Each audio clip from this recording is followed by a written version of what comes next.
नमस्कार। मैं विराट कोहली आज आपसे एक भारतीय खिलाड़ी के तौर पे नहीं पर एक भारतीय नागरिक के तौर पे बात कर रहा हूँ।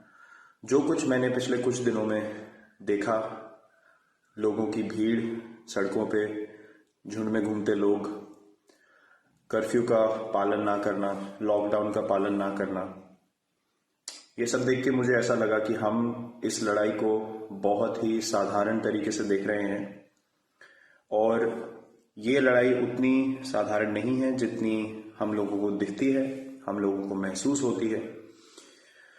तो मेरी सबसे यही एक रिक्वेस्ट है आज कि please please please social distancing का पालन करें, उसको फॉलो करें।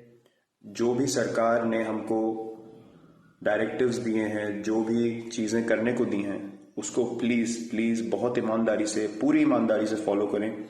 ये सोचें कि अगर आपके परिवार में किसी को भी कोई भी प्रॉब्लम हो जाए आपकी लापरवाही की वजह से, तो आपको कैसा महसूस होगा।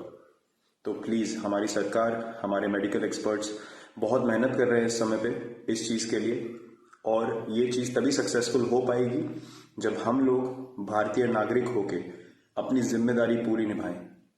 मस्ती मजाक करने के लिए रोडों पे निकलना, इस माहौल का फ़ायदा उठाना मेरी नज़र में अपने देश से ईमानदारी नहीं है। तो अभी मैं आप लोगों के साथ मिलकर ये चीज़ ठीक होने देखना चाहता हूँ और मैं आप लोगों से विनती करता हूँ कि प्लीज़ जो भी सरकार हमें कह रही है करने को, उस चीज़ का पूरा पालन करें। जय हिंद।